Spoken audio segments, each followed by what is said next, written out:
आज हम chapter number 6 limits and continuity के बारे में स्टडी करेंगे। ठीक है, तो लिमिट वैसे आपके क्लास 11th में पढ़ा हुआ है कि किसी फंक्शन की लिमिट को फाइंड आउट करना। तो इसका स्टेटमेंट होता है limit x tends to a f x. इसका मतलब x की जो वैल्यू है वो a है और उसको एफ एक्स में पुट करना है। ठीक है, इसमें तो x की जगह पुट करेंगे तो एफ ऑफ ए हो जाएगा यहाँ पर। तो ये एफ ऑफ ए को हम कहते हैं इस फंक्शन की लिमिट। ठीक है, इस प्रकार से आपको करना रहेगा। तो यहाँ पर लिमिट के कुछ जो है फार्मूले पढ़े हुए तुमने, तो उसको पहले थोड़ा सा मैं एक बार रिवाइज कर देता हूं। तो जैसे आप जानते हैं कि limit x tends to 0 sine x upon x की वैल्यू 1 होती है। इसी प्रकार से limit x tends to 0 tan x upon x is also 1। But third limit x tends to 0 cos x की वैल्यू 1 होती है।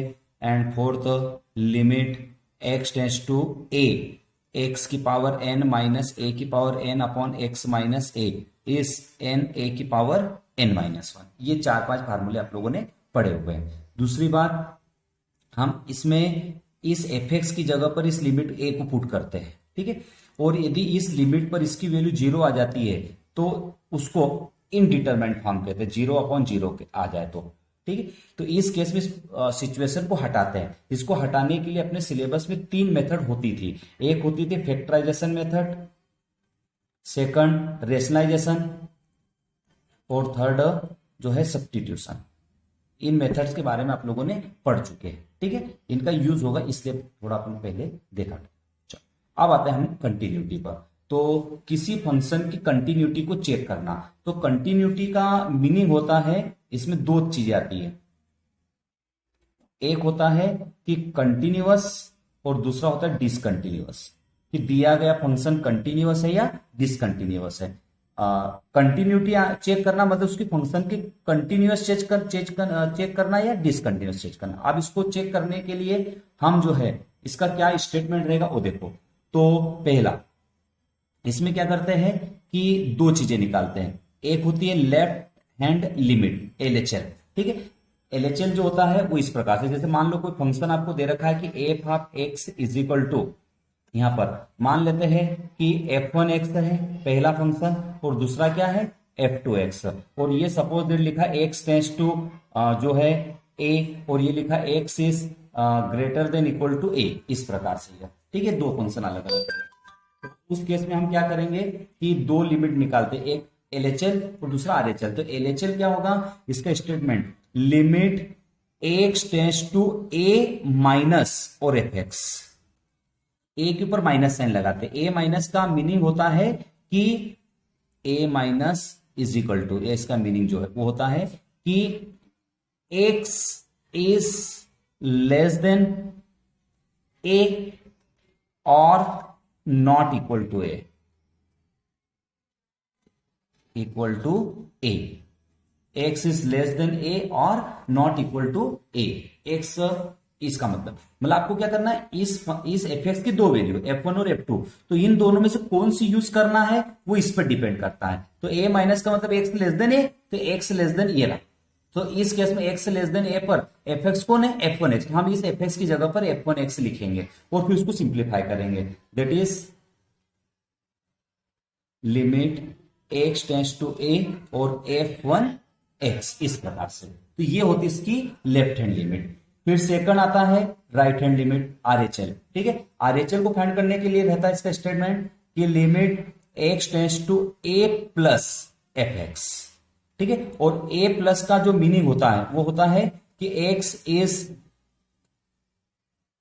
ग्रेटर देन a और not equal to a। x की वैल्यू a से ग्रेटर या फिर नॉट इक्वल टू a, इस प्रकार से। मतलब जैसे यहां पर देखो इस fx की जगह पर हम f1 और f2 को दो यूज करें कोई सा, तो यहां पर लिखा a प्लस, a मतलब x ग्रेटर देन a। तो x ग्रेटर देन a पर fx कौन है, f2x। तो हम इस fx की जगह पर लिखेंगे f2x। तो limit x tends to a और f2x। ठीक है, ये सिंप्लीफाई करेंगे। तो ये LHL और RHL। एक और होता है f of a। Now third LHL RHL को फाइंड करने के बाद थर्ड आता है f of a, f of a, f of a का मतलब होता है कि एक्स इक्वल टू ए, मतलब the value of function at x equal to a, x equal to a पर फंक्शन की वैल्यू। ठीक है, अब यदि if L H L is equal to R H L is equal to f of a, यदि ये तीनों equal होते हैं, सो इस केस में हम कहेंगे कि given function, then given function is continuous, otherwise discontinuous, otherwise discontinuous. यदि फंक्शन मतलब यदि एलएचएल आरएचएल और एफ तीनों इक्वल होते हैं तो उस केस में हम कहेंगे फंक्शन कंटिन्यूअस है, अदरवाइज डिसकंटिन्यूअस है। तो ये होता है कंटिन्यूटी का कंसेप्ट। ओके, अब हम एक क्वेश्चन इसको समझ लेते हैं। बहुत एक क्वेश्चन देख लेते हैं कि f x equal to 1 minus cos 2x upon x square and second value 5 है। ये कब यूज करना, x is not equal to 0 और ये एक्स इक्वल टू 0 पर, तो इसकी कंटिन्यूटी चेक करना एट एक्स इक्वल टू 0। चलो, दो फंक्शन दे रखे हैं, तो इसके लिए हम क्या करते हैं, वही सबसे पहले एलएचएल लेफ्ट हैंड लिमिट निकालते हैं, जो कि होगा limit x tends to 0 minus f x. और 0 माइनस का क्या मतलब होता है कि x लेस देन 0, तो x लेस देन 0 और नॉट इक्वल टू 0, तो नॉट इक्वल टू 0 है, लेस देन का सीन नहीं है, तो नॉट इक्वल टू 0 पर एफ एक्स कौन है, 1 minus cos 2x upon x square. अब देखो, यदि हम इसकी x की जगह पर उसकी लिमिट यदि पुट करेंगे तो ये हो जाएगा कॉस 0 की वैल्यू 1, 1 माइनस 1 0 अपॉन 0, तो 0 अपॉन 0 जो कि इनडिटरमाइंड फॉर्म है, इसको हम लिमिट को नहीं पुट कर सकते, तो इस केस में हमें इसको सिंप्लीफाई करना पड़ेगा।